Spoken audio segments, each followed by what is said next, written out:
Bienvenue sur Africa 24 dans cette nouvelle édition du Non-Stop Info. Voici les titres de l'actualité. Rencontre entre deux anciens chefs d'État en Côte d'Ivoire. L'ancien président Laurent Gbagbo a rendu visite à son ancien rival Henri Konan Bédié. Une rencontre organisée à Daoukro au nom de la réconciliation. Pas de troisième mandat pour le président béninois Patrice Talon. Le chef de l'État a pris cet engagement lors d'un sommet citoyen. Il devrait donc quitter le fauteuil présidentiel en 2026. Et puis la coopération économique entre le Maroc et le Niger. Le Royaume va investir 3,3 milliards de dollars dans le pays d'Afrique de l'Ouest. Un investissement dédié à la mise en œuvre de plusieurs projets qui seront réalisés à Niamey sur une période de 8 ans. Mais tout d'abord, justice pour les victimes. C'est ce qu'a réclamé l'imam Dicko ce dimanche à Bamako. Une déclaration qui fait référence au week-end du 11 au 12 juillet 2020, au moment où les contestations contre le régime de l'ancien président Ibrahim Boubacar Keïta étaient vives.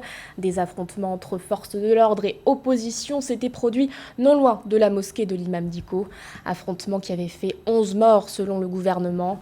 Lors de son discours, l'imam Dicko est notamment revenu sur le rôle de l'armée qui doit selon lui rester au service du peuple.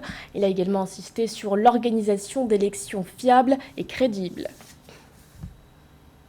Une rencontre au nom de la réconciliation nationale. L'ancien président ivoirien Laurent Gbagbo était à Daoukro. Il a rendu visite à son ancien rival Henri Konan Bédié. Les deux anciens chefs d'État se sont affichés unis, laissant ainsi alimenter les débats autour d'une potentielle alliance entre le PDCI et le FPI pro-Gbagbo en vue des prochains scrutins nationaux. Nathalie Mou. Laurent Gbagbo et Henri Konan Bédié, tous les deux anciens présidents de la Côte d'Ivoire, désormais unis dans l'opposition. Une rencontre entre les deux anciens dirigeants dans la localité de Daoukro ce 11 juillet 2021 a marqué leur réconciliation. Pour Henri Konan Bédié, il s'agit là de l'implémentation de nouveaux projets démocratiques pour la nation ivoirienne. Les leçons tirées avec courage de nos incompréhensions passées doivent être de puissants leviers pour construire une paix durable au bénéfice du bonheur de chacun et du progrès pour tous. Laurent Gbagbo s'est senti reçu en frère à Daoukro, lieu de naissance d'Henri Konan Bédié. Ce sentiment de fraternité représente le sceau qui va dorénavant lier les deux hommes politiques ivoiriens. Ils veulent tirer un trait sur le passé violent de la Côte d'Ivoire. Seulement, Laurent Gbagbo a décrié le non-respect de la Constitution, fléau commun à tous les pays africains selon lui.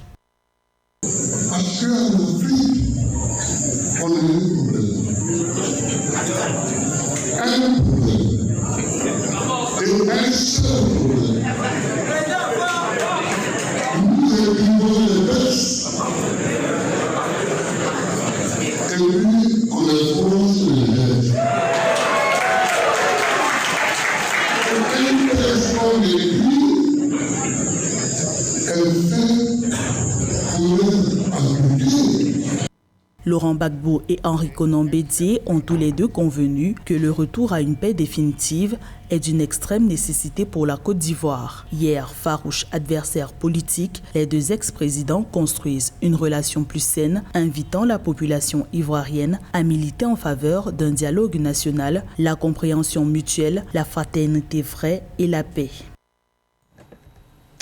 Il ne briguera pas de troisième mandat. Le président béninois Patrice Talon s'est engagé à quitter le pouvoir à la fin de son mandat en cours en 2026. Un engagement pris le 10 juillet lors d'un sommet citoyen placé sous le thème de la démocratie et de la bonne gouvernance. L'événement était organisé par plusieurs ONG telles que Tournons la page, Aïssatou Paris.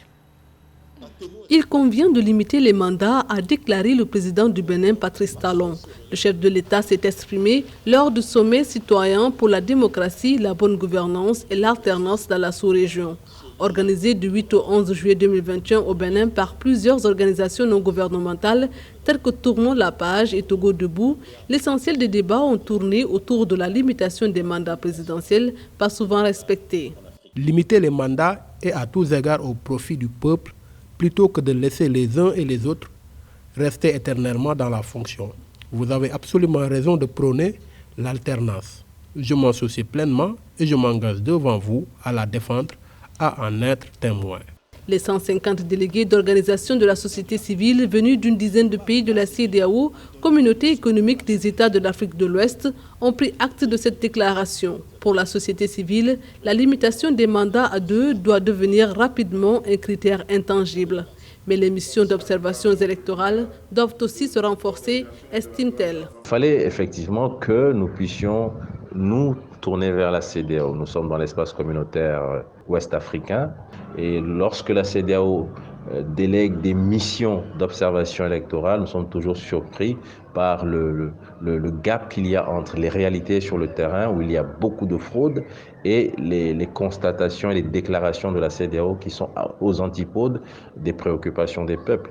Et donc nous ne pouvons pas continuer comme ça parce que nous estimons que la CEDEAO est en train de s'enliser dangereusement dans une posture de soutien systématique aux chefs d'État.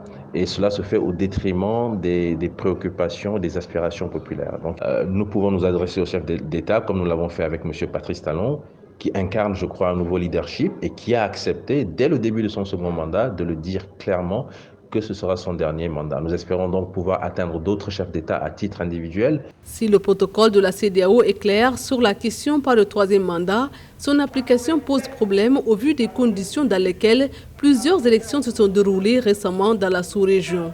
Une grosse campagne de sensibilisation est d'ailleurs annoncée dans les 15 pays de la sous-région ouest-africaine. Après la peur, l'espoir, les activités commerciales reprennent peu à peu leur cours dans la région de l'extrême nord au Cameroun, région qui a été à maintes reprises la cible d'attaques du groupe terroriste Boko Haram. Malgré ce retour progressif à la vie normale, les comités de vigilance restent à l'affût. Viviane Bauken. La reprise des activités à l'extrême nord Cameroun, précisément dans les villes frontalières du Nigeria, est effective. Apeurées et séquestrées par les attaques terroristes à répétition, les populations retrouvent leur sérénité loin de la peur de l'ennemi Boko Haram. Les déplacés internes regagnent progressivement leurs terres et leurs activités sociales. À Amchide, Fotokol, Kolofata ou Moura, la circulation est rétablie et les prises d'otages ont diminué de façon effective. Voyez-vous, nous avons pu réouvrir le tronçon Amchide, Banki, Kusiri, Mora. On a eu plus d'une centaine de véhicules par jour.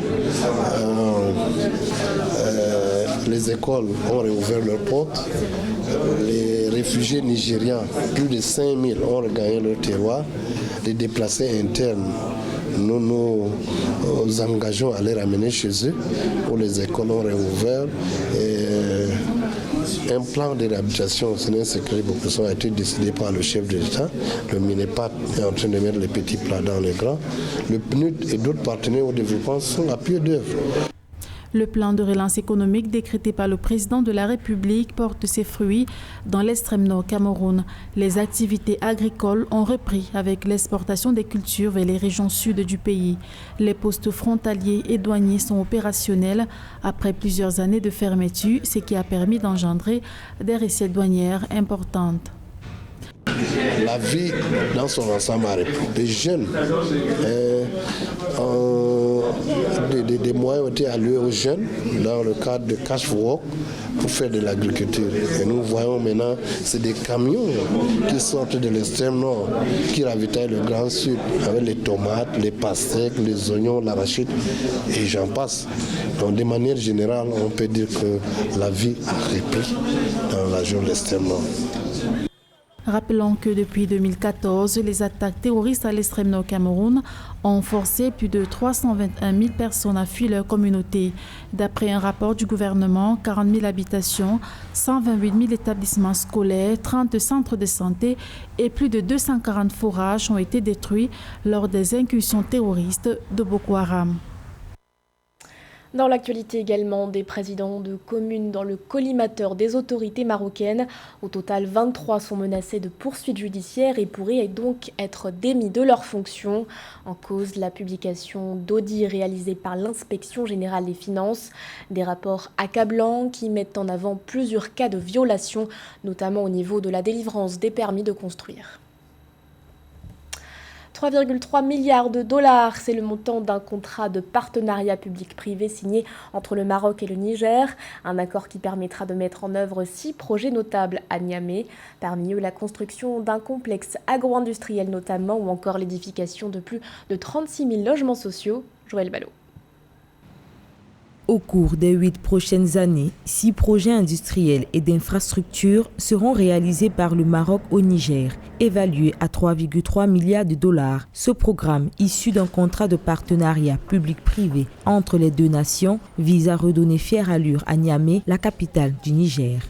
Aujourd'hui, le Maroc relance ses projets en Afrique et cette coopération avec le Niger correspond à une temporalité politique nouvelle avec l'arrivée de Bazoum. Le président Bazoum veut véritablement se lancer dans un projet de modernisation et surtout des actions permettant au Niger d'avoir des chantiers et de permettre au pays de créer des emplois et en tout cas dynamiser un pays qui a tant besoin de projets, de création d'emplois, etc.